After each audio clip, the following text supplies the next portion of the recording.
What's up again, everybody? Answers video part 2. Once again, I've got some delicious vapor.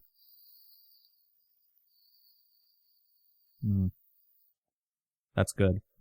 And once again, I've got a nice frosty mug of Noosie Brown.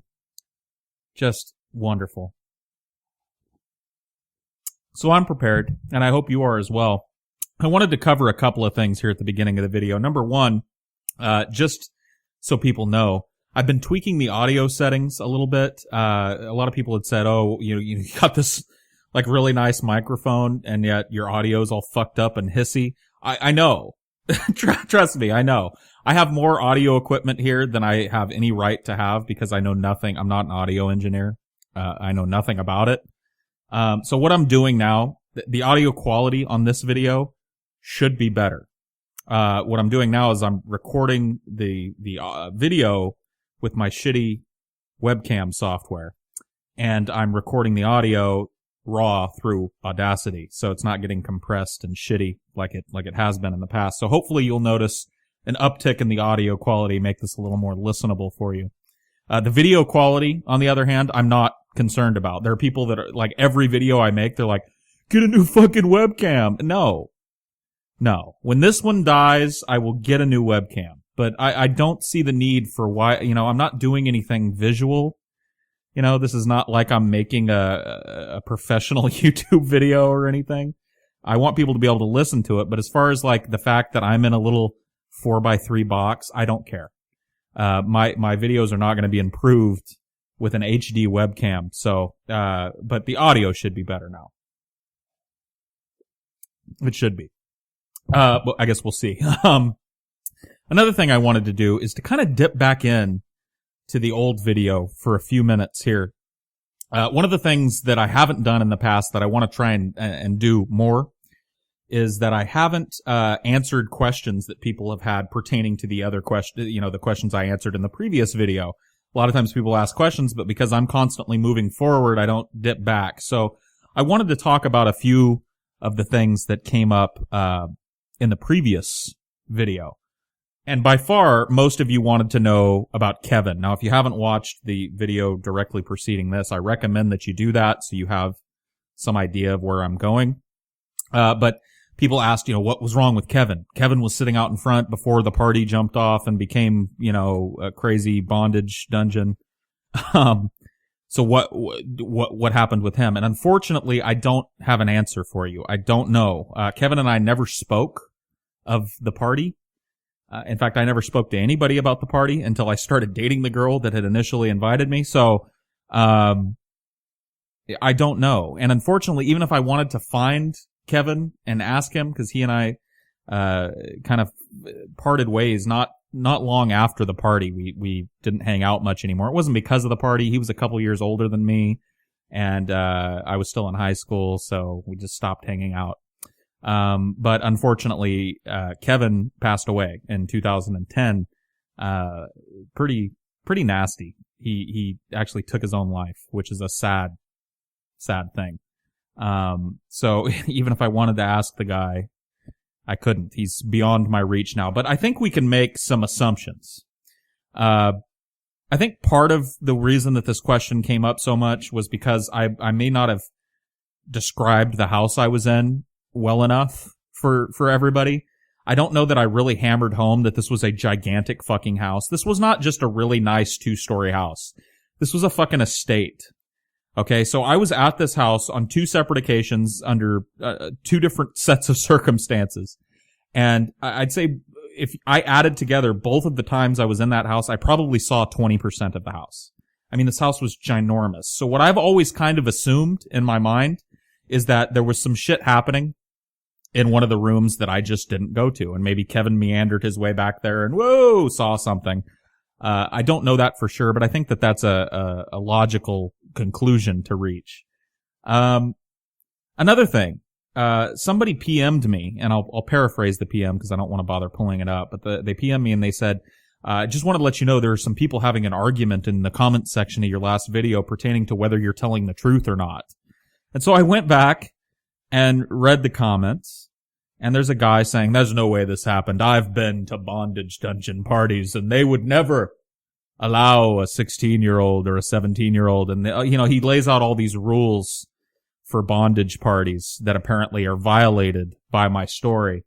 And rather than answering all of those points that he made one by one, I kind of wanted to talk in general, if I can, if you'll allow me, about storytelling and how I view it and what it is to me and what it isn't to me.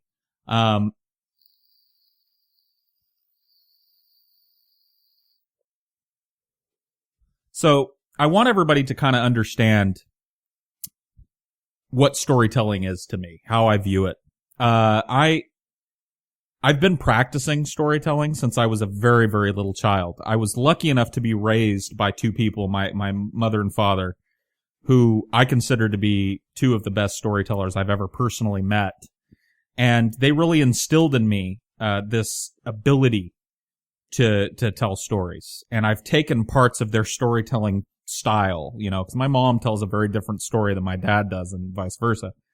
And I've woven it into my own style, and it's something that I've wanted to be able to do since I was a kid. And I don't tell stories for the reaction, if that makes sense. Your reaction to my stories is your own. Now, I might tell a story in a way that I hope makes people laugh. I might try and elicit that reaction. But ultimately, for me, telling the story is, it's not for the reaction. It's just the act of sharing that part of myself with somebody. For example, there are people that say in my videos, in the comments all the time, man, you've led an interesting life. You're only 32. I'm 38 and I haven't had half the experiences that you have. And I call bullshit on that. I think that everybody that watches my videos, I don't care if you're 15 or 50 or older or younger than that, I think that everybody that watches my videos has had at least 30 fucking things happen to them that were hilarious or really interesting or really weird over the course of their life. And if you feel like your life is boring in comparison to some of the shit that I say here on this channel, I think that the key difference between us is that I feel a sense of responsibility to the things that have happened to me. And I cultivate those things. A lot of people, if something embarrassing happens to them, they file that shit away and they don't want anybody to ever know about it. Now, there are things that have happened to me that I won't ever share on this YouTube channel. There are things that are private, things that I wouldn't, I try to be candid here, but even with the level of candor I try and maintain, I would keep kind of tucked away. But I don't do that. When something happens to me, my first thought is, if it's an extraordinary event, whether it's scary or frustrating or embarrassing or really hilarious, my first thought is, wow, I want to share this. And I start to cultivate that story. And if you think that because I've been telling stories, like I said, since I was knee-high to a grasshopper, as my mom would say, very little kid. And if you think that I've never had somebody say, man, that's bullshit, you lying, Paul, you lying. If you think that's never happened to me, you're wrong. And I've never cared. People react that way when I tell stories. Some people laugh. Some people think it's really funny. Some people want to ask follow-up questions and want to hear more about it. Some people react with incredulity, which is what is happening in this instance. And really, your reaction is your own. I don't tell the story for your reaction. So you can believe or disbelieve at your leisure, because it really doesn't bother me. In fact, I find it interesting that people have these weird, different reactions to the same story, that some people just fall over dying laughing, and some people are really interested and caught up in it, and some people think it's all horse shit. That I like that. And so, I guess that's my answer to that. I'm glad that there are people arguing in my comments and discussing what I've been talking about. Because I like to read that. I like to see how people react. But whether or not you believe me is of no consequence to me one way or the other. Your reaction is your reaction.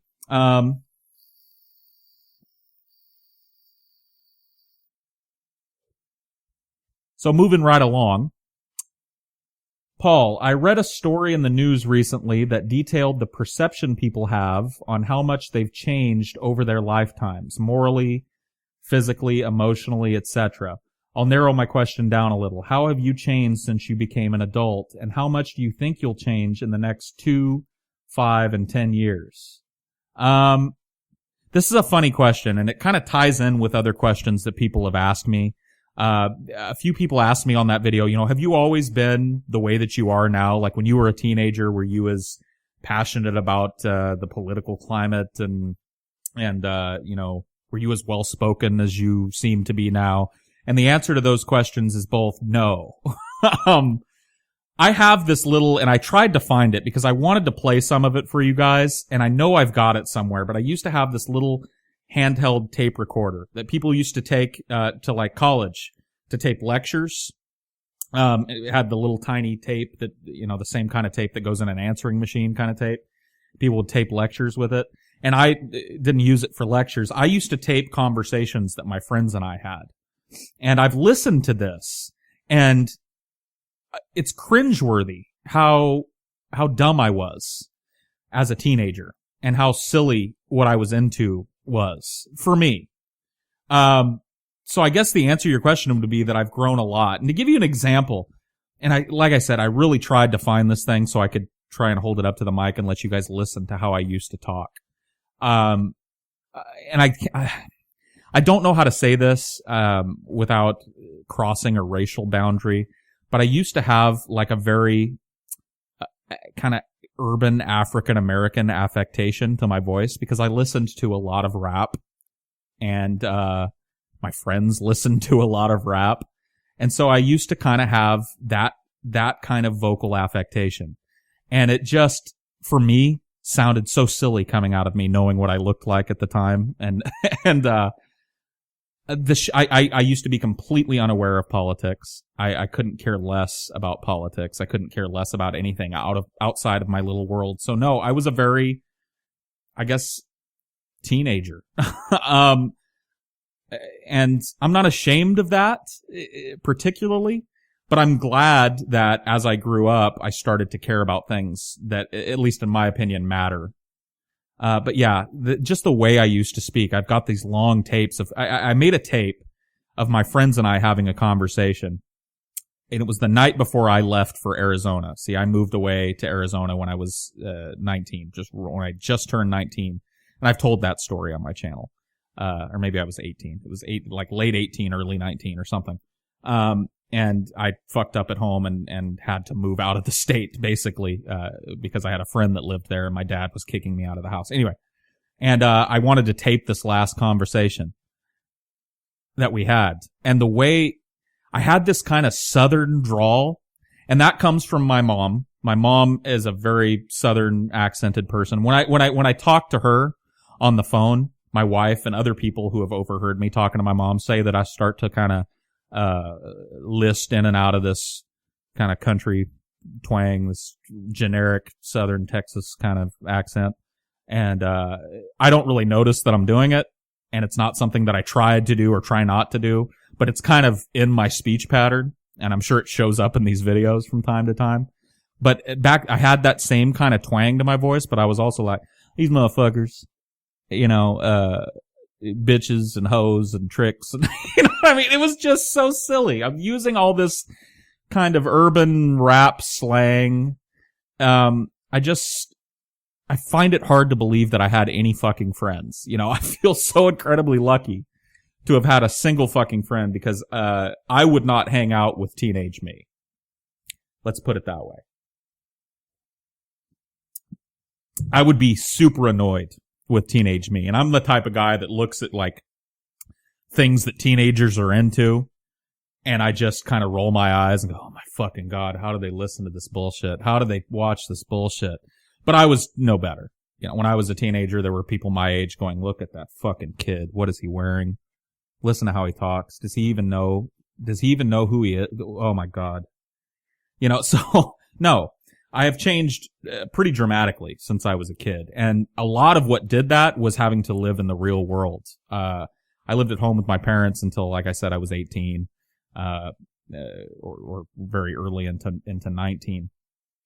And, I had no idea what it took to hold a fucking job, what it took to have a conversation with an adult. I just didn't care about any of that. I had no idea how politics affected my life or why I should be interested in them. I was just kind of like, all I did was play video games and smoke weed and hang out with my friends and try to get laid and fail at it over and over and over again. I mean, that was my world. And I went through a crash course in reality when I moved out of my parents' house that I was scared to move to Arizona, but I had no idea what was ahead of me. A funny story about that. I was dirt poor when I first went to Arizona, as most people are when they first move out.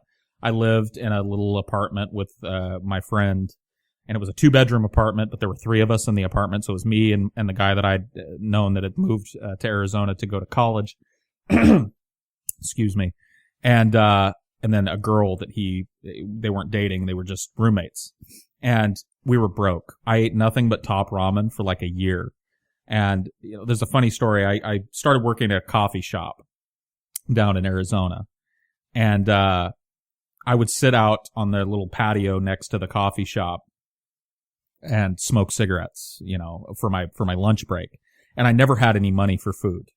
All I had was at home Top Ramen. You know what I mean? Like literally, when I say I ate Top Ramen for like a year and a half, I literally mean that's all I could afford to eat. That, and maybe every once in a while, like a can of corn or peas or carrots or, canned vegetables. And sometimes I would add that to the ramen to try and make a semblance of a meal. But anyway, there was at this Starbucks that I worked at. It was a Starbucks. I'm an ex-Starbucks employee. Okay. Right next to it, there was this soul food restaurant. And I would sit out on the porch and out on the side patio of the Starbucks smoking on my lunch breaks. And the smells that would come boiling out of the soul food restaurant were just torturous to me. They were cooking fucking just mashed potatoes and fucking ribs and brisket and just corn on the cob drenched in butter and just everything delicious in the world. And all that smell would just come boiling out of this place. And I would sit there every day.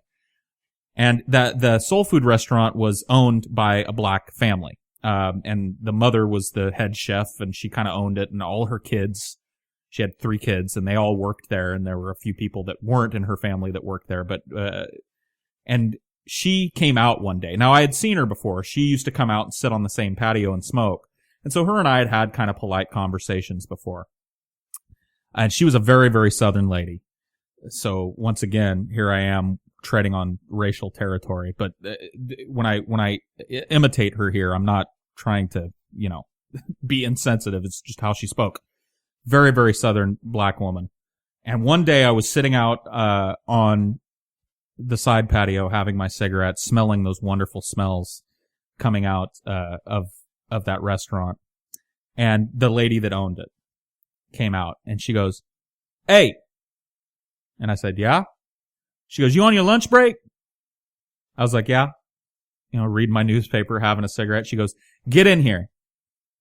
And I said, "Ma'am, I'm sorry. I don't have any money and I can't, I'd love to. It smells delicious." She goes, "I'm not saying you're paying for it." She said, "Get your ass in here. I'm feeding you. I'm tired of seeing your narrow ass sitting out here smoking and not eating shit every fucking day. You're driving me crazy. Get in here. I'm feeding you."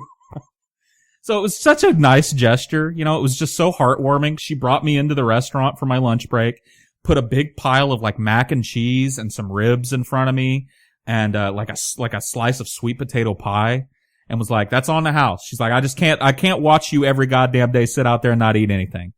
But anyway, it was a rough patch to bring it back home. It was a rough patch. It was a tough thing, but I'm glad it happened to me because it was a wake up call for me as to the differences between living as a, lower middle class teenager and, living as a man who has to pay his own fucking bills.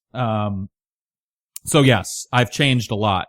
As to how I'll change, going forward, I hope I'll change. I'm not silly enough to think that, I'm locked in. This is where I'm going to be. I am kind of who I am. I hope, I continue to make positive change going forward. As far as what that would look like, I don't know. I would like to be a happier person.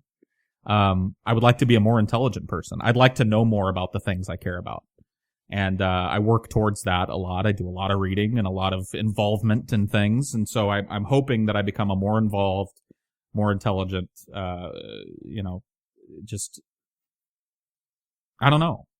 I don't know what it looks like, but I hope I do change. And I hope that the change is positive. Let's see. Are you currently playing any video games? Normally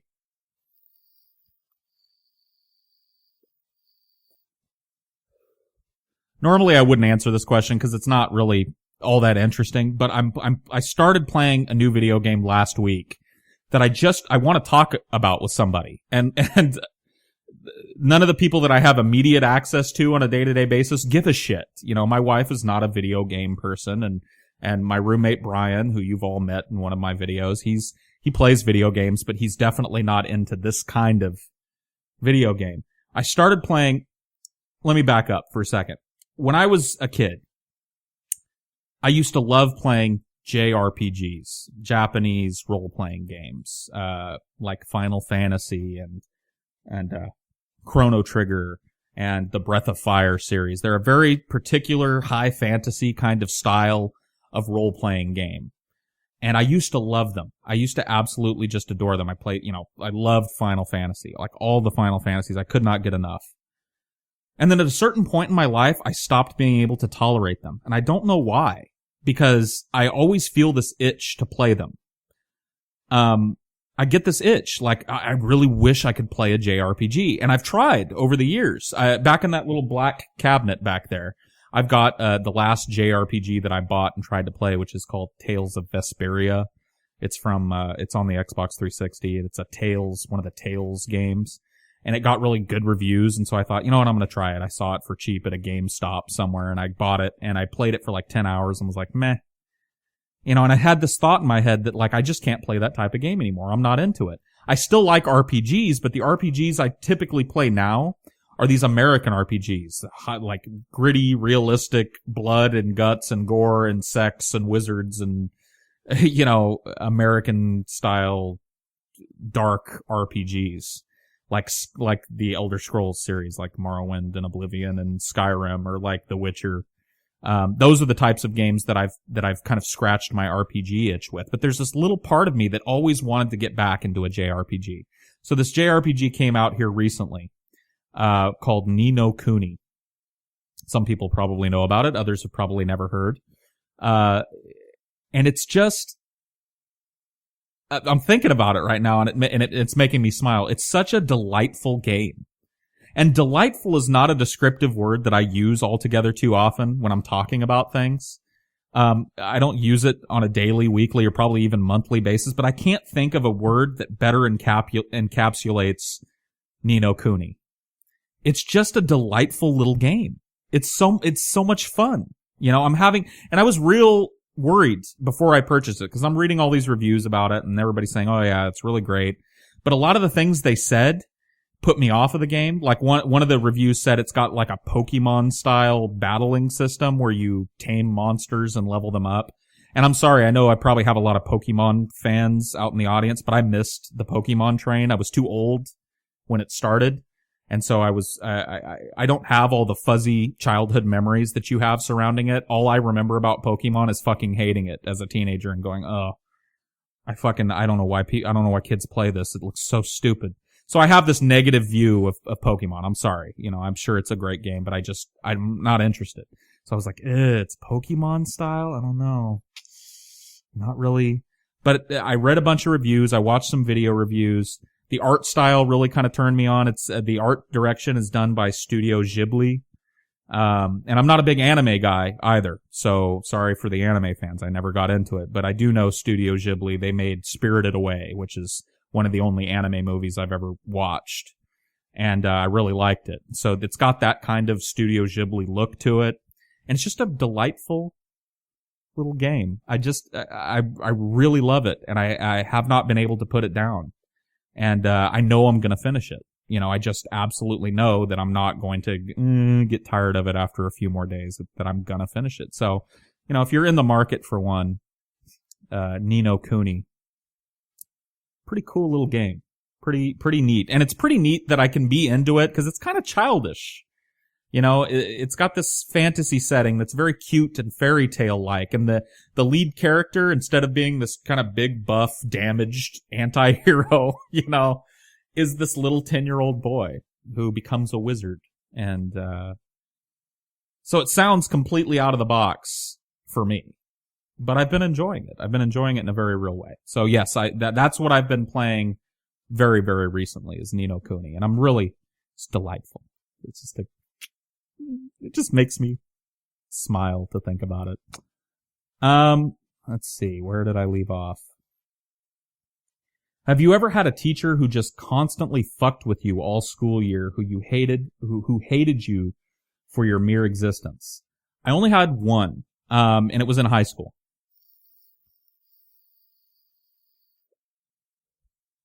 I was a good student, with the exception of math, which I really, really struggled with and continue to struggle with to this day when I have to do it. Very rarely does it ever come up in my life, but if I have to do some sort of math, my brain grinds. I'm just not a math person. But everything else that I did in school was super easy for me. And there was a teacher, I had honors English, and that was like college prep English. And this was my sophomore year in high school. And my English teacher hated me for a couple of reasons. She hated me because I was in theater, and theater kids had to leave. We'd go to theater competitions, so I would miss some days at school because we were all at a theater competition. And she hated the fact that I was allowed to leave. On the flip side, though, and this is anyway, I'll get to that. She hated the fact that I would get to leave class to go and do something that she considered to be silly. Now, it always struck me as weird that an English teacher would think that theater was silly, especially when part of our reading curriculum was the works of Shakespeare, right? But me going and doing theater, and specifically going and doing Shakespearean theater, okay? We did a lot of Shakespeare competitions, and I was in a lot of Shakespeare in high school. I played some of my favorite roles ever in Shakespeare plays. I played, I got to play Falstaff. I got to play my absolute favorite role of all time in a Shakespeare sense was I got to play Caliban in The Tempest. Such a great role. I just loved doing that. Caliban is a sea monster. Anyway, sea twisted. I loved that role. So the fact that she had a problem with me leaving class once every couple of months to go to a theater competition was mind-boggling to me. But the real reason I think she hated me was because she knew that her class didn't require any effort for me. She would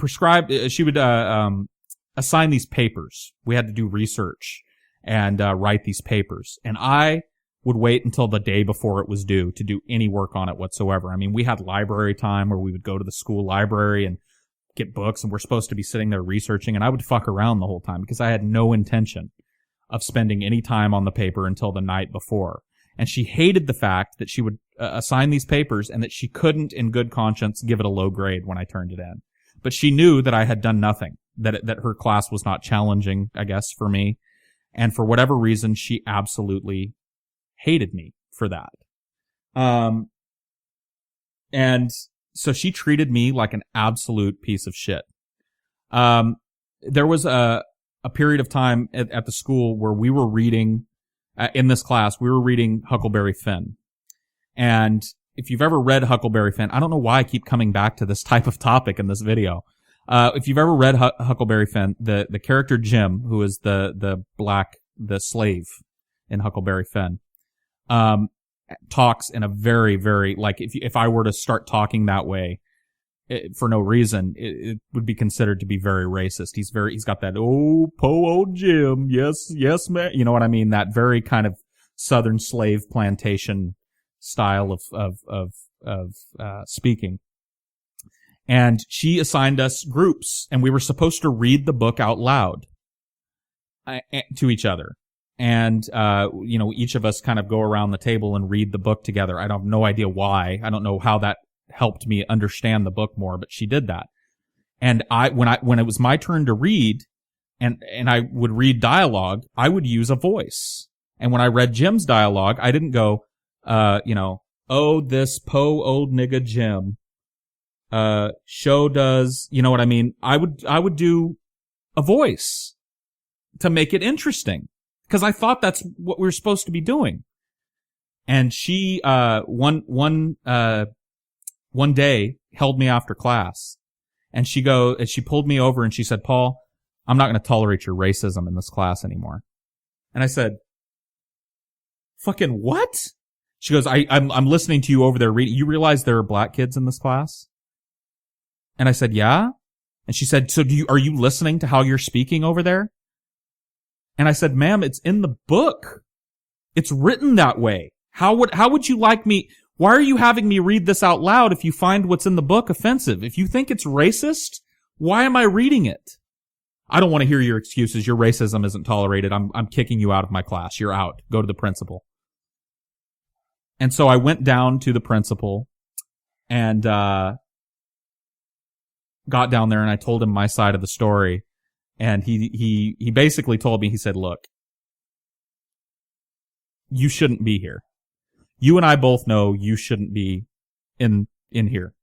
He said, but you're going to have to tone it down in your class because for whatever reason, you've done something to piss, her name was Mrs. Benson. You've done something to piss Mrs. Benson off. I don't know what it was, but she is really angry at you. So I'm going to tell her she can't kick you out of the class. You're getting an A in her class, so she has no reason to kick you out, but you're going to have to tone it down while reading the book. I didn't like it, but, it's kind of what I had to do. But yeah, that woman hated me, and I have no idea why. Other than the fact that I think she was just pissed because her curriculum wasn't challenging for me, and I didn't have any control over that. Let's see. Let me see. Sorry, I've got to scroll down here. Where the fuck is the pig hat? Did it finally die? I heard it was in bad shape. Yes, it's in terrible fucking shape. What happened to the pig hat? Here it is. And you can see is my dogs. This was months and months ago, by the way, and I haven't had the heart to throw it away. But one of my dogs, I left it laying on the back of the couch or something. I took it off when I got home and put it on the back of the couch.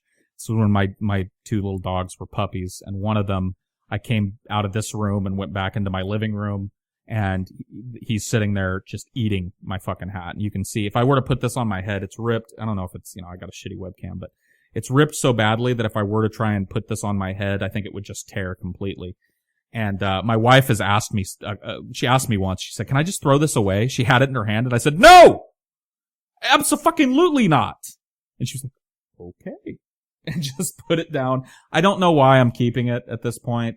It's just my favorite hat, and it's so sad that that this happened to it. But you can see, even without the chewed part, this hat is not in good shape. I mean, hats are not supposed to flop like that.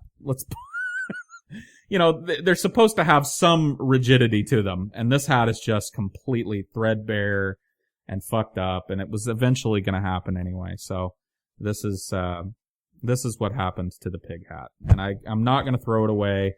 What I'm thinking I might do is, my mom knows how to sew, so I might have her maybe try and cut out the pig and then buy a blank hat and sew this on so I can keep a piece of it. That would be, I don't know why, I have this sentimental attachment to not inanimate objects. I've always been that way. Like, I attach a lot of sentiment to things that are really just kind of like, but I just can't bear to chuck the hat. So it's going to sit here until I decide to do something with it. But thanks for asking.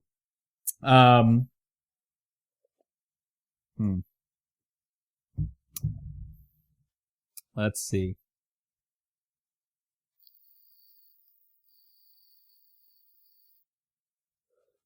Why do you not become a YouTube partner? It would be beneficial for both sides. You could have an extra income, and we as the audience would get more videos from you because you would be more motivated to make videos.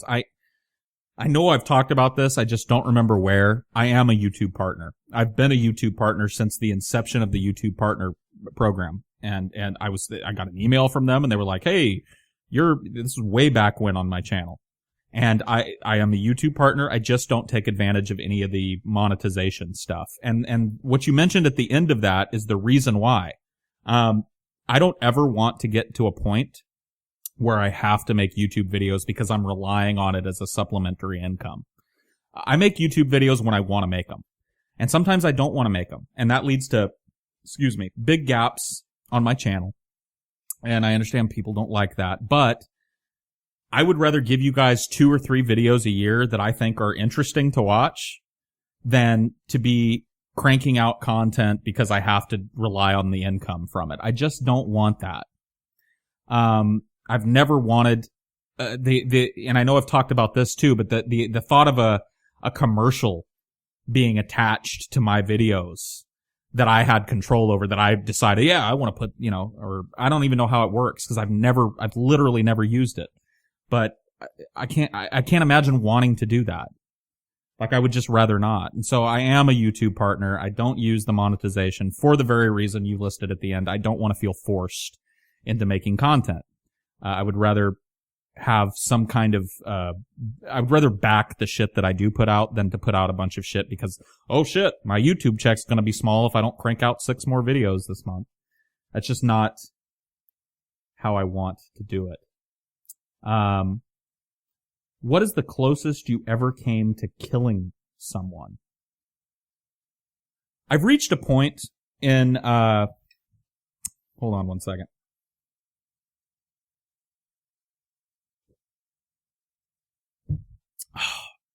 That's just fucking delicious. I've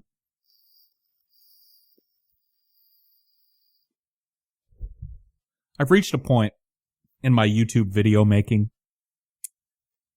where I've done enough of these Q&As that I literally cannot remember if I've covered some shit. And for whatever reason, I think there's a good chance that I've answered this question already, although I couldn't find it. I kind of skimmed my old Q&A videos. I'm not going to sit and watch them all, but I skimmed them and I couldn't find the answer. So if I am repeating myself with this, I genuinely apologize. Okay. But this is the closest I've ever come to killing somebody. So I grew up with 5 sisters. Let that sink in for a second. 5 sisters and me. Now, one of those sisters was a stepsister, and she was older than I was. So she was already moved out when my dad married her mother. So I never really knew her all that much. I didn't see her all that often. So I don't really count her. But now we're down to 4 sisters. 2 sisters on my dad's side but from his wife that he married. 2 stepsisters on my mom's side from his wife, or her husband that she married. 2 stepsisters there, 2 stepsisters on my dad's side, and 1 biological sister. And at one time, I was living at my mom's house, and I was living at my mom's house with my mom, my stepdad, who I almost never saw because he worked nights, and 3 little sisters. 1 biological, 2 stepsisters. And I know that it had a profound psychological impact on me, not having a brother and not having a lot of times a male influence around at all. It was me and a bunch of girls, my mom and a bunch of sisters. And so I was involved in things that most boys don't ever, like I played Barbies, not because I wanted to, but because there was nothing else to do. If that makes sense. All the girls are playing with, and I'm bored and I want to socialize. So give me the fucking Ken doll. And they'd make me come and pick them up for dates in the pink Corvette. You know what I mean? And I was always a dick. My Ken was always kind of a very brusque guy that no girl would really want to date because I had to exercise some control over the situation. I'm already playing Barbies. You know what I mean? So I got to have some input in the creative process here. But one of the things that my sisters loved to do, and they didn't always get along, these 3 girls, okay? They would fight, as you can imagine, preteen and early teen girls. Fuck you, my hair, you use my conditioner, and, whatever. But they would all get together if the end result was fucking with me. The end result was going to make me angry. They were on the same team. And they would trap me into doing things that they knew was going to piss me off because apparently, and I guess that's carried over into my adult life, because a lot of my YouTube videos are me just being really pissed off, and people seem to like them. So I guess me being angry is an entertaining thing for people. So they would catch me up in these situations. And one time they asked me to play a board game with them.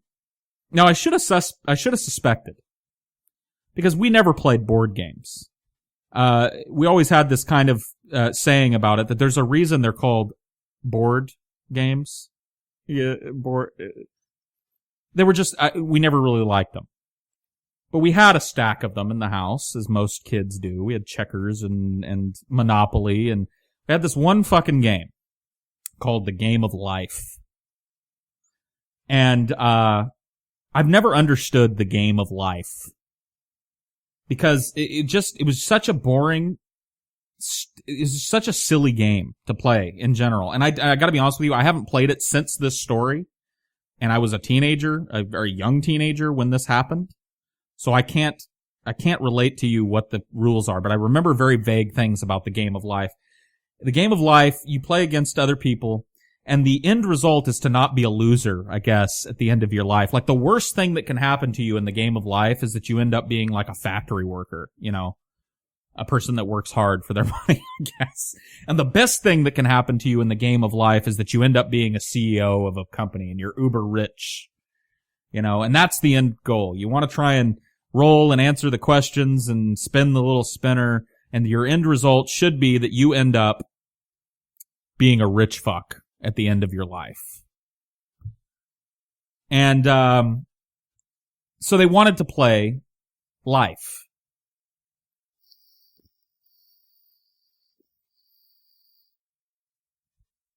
And like I was saying, I should have saw some shit was up, because they all three of them, who normally only got along maybe 20 or 30% of the time because they were bitching at each other, all come to me at once, and they're like, PJ, do you want to play a board game? And I'm sitting in my room by myself. I was listening to some music, doing some homework or something.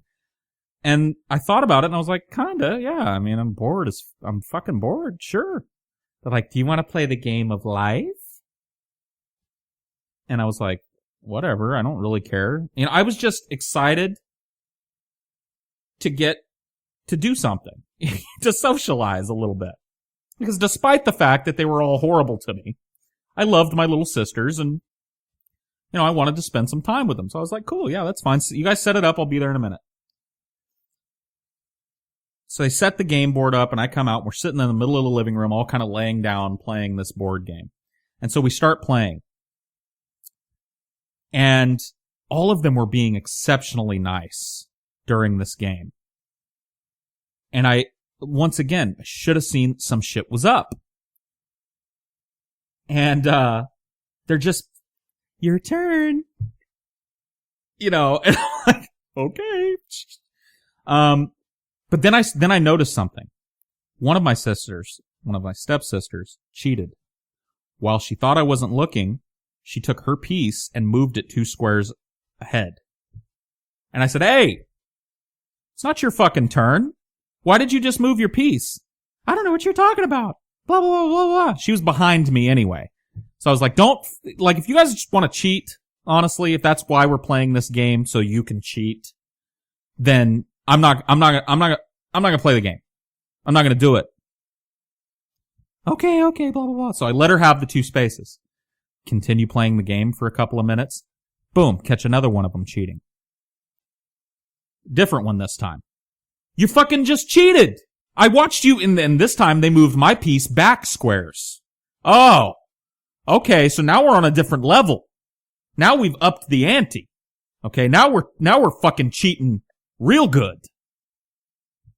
You just fucking moved my piece back. I swear to God, if you're not gonna play this fucking game, I'm gonna go to bed. So stop fucking cheating.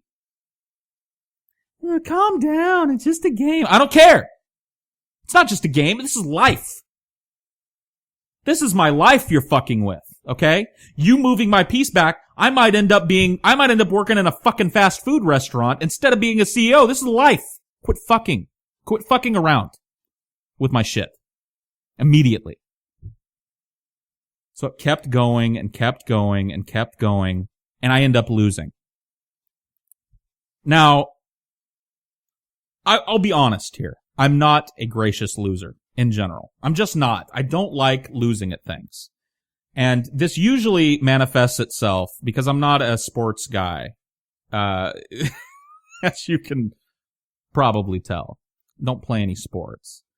So where this usually has manifested itself has been in video games. When I play multiplayer video games, if I lose, I am the sorest fucking loser on the planet. I throw fits. I literally, as a grown-ass man, there's a video game called NBA Street.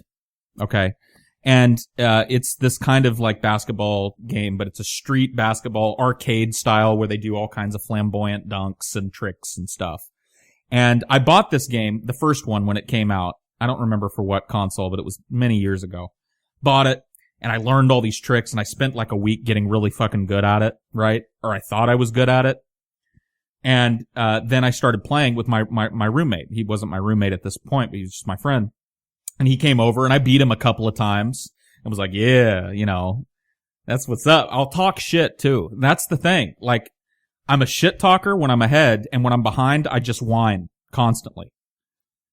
So when I was beating him, I was just spitting booty chatter at him. Just boodassi.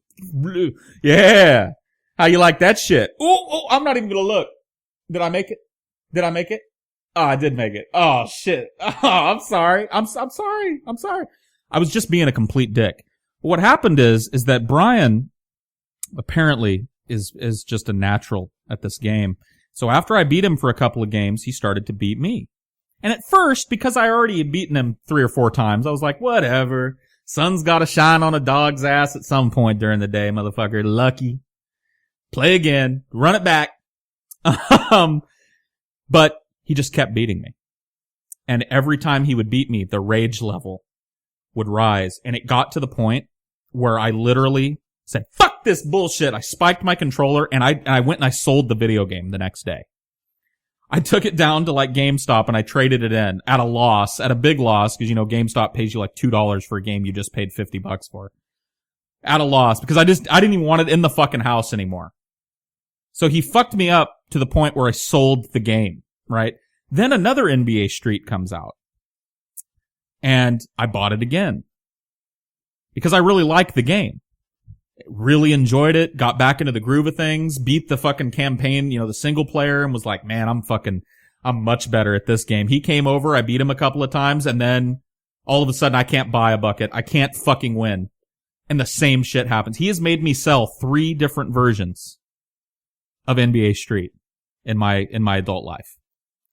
Literally 3 versions of this game I have purchased at almost full price and gotten rid of within weeks of buying them because I just don't want him to continue beating me. I'm a sore fucking loser. But I lost this game and I knew all 3 of them had been cheating the whole fucking game. And so I went like, I said, you know what? Fuck you guys. We're back, you know, game of life. And I'm talking to a bunch of girls, a bunch of, you know, preteen girls here. Fuck you guys. Cheating asses. Brought me out here and wasted my fucking time, and now I lose because you cheated the whole game. And my biological sister, I'm standing up as I said this, and she stood up and she said, you're just a sore loser. That's your problem. We beat you fair and square, and you don't want to admit it. And I was like, I fucking saw you move the pieces when it wasn't your turn. I fucking caught each of you cheating your asses off. Over the course of this game, I watched you cheat. So don't fucking sit there and tell me that you beat me fair and square when you know that's not. Now, once again, sore fucking loser, so I'm way more into this than I should be. And so I'm like, you guys all fucking suck. Leave me alone. Don't fucking ask me ever to play a game with you again. I'm done. You guys suck. And my biological sister is standing there, and she rears back and slaps me in the face. This wasn't the only time that she had done this. She had hit me. Or actually, I'll tell those stories too. I've already told one of those. Maybe that's why I think I've told this story before, because I've told the story about when I made my little sister eat a hamburger the wrong way, the hard way. That's in one of my Q&A videos. But she reared back and slapped me in the face. when this happened, because I was already in a state of rage because of the cheating that was going on and the gloating after the cheating that was going on, I was ready to fucking blow my stack already. But the fact that she hit me, right? Now, I know this seems like a lame reason to give for what's the closest you've ever been to killing somebody, but I shit you not, when that happened, I had these visions flash through my head at super speed of me just strangling the shit out of all three of them and beating them to death with a chair and throwing them off the fucking roof and drowning them in the fucking bath. I mean, all of this violence started flashing through my head, and it was just a couple of seconds that I stared at her after she had slapped me. And I'm just like, all this awful shit going through my, I'm gonna fucking pull your eyeball out with a spoon and fucking, you know, and I'm staring, and because I'm not a violent guy, that rage had nowhere to go, but it had to come out. It had to come out. So I looked at her, gritted my teeth, and went,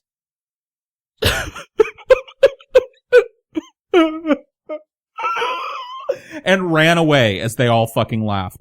The rage had built up to such an extent in me that it needed an outlet, and the only outlet that I could feasibly come up with that didn't involve beating them all to death with a piece of furniture or you know, stabbing them or kicking them all until they stopped breathing was to just weep. And as soon as I realized what I was doing, I ran away and slammed my bedroom door and locked it. My mom comes out. She's knocking on my door. PJ, are you all right, honey? Go away. Just fucking leave me alone. I hate you all. And so, anyway, my mom went and found out from my sisters what had happened, and she made them all come and apologize to me, which was even more humiliating than actually like what happened. Because as they were apologizing, you could tell it was one of those forced apologies. But they didn't really care. They didn't really want to be apologizing at all. They were like, "We're sorry we made you cry like a little bitch, PJ." And I'm like, fucking, whatever, man. Just fucking, I don't care. Just get. And then they, you know, all filed in one at a time and apologized. But I gotta be honest, that's probably the closest I've ever come to committing murder. Not very close, I guess, but close enough for me. So anyway, that's a pretty good little chunk of video. I'm going to go ahead and end it here. And I will see all of you next time. So thanks for watching, and peace.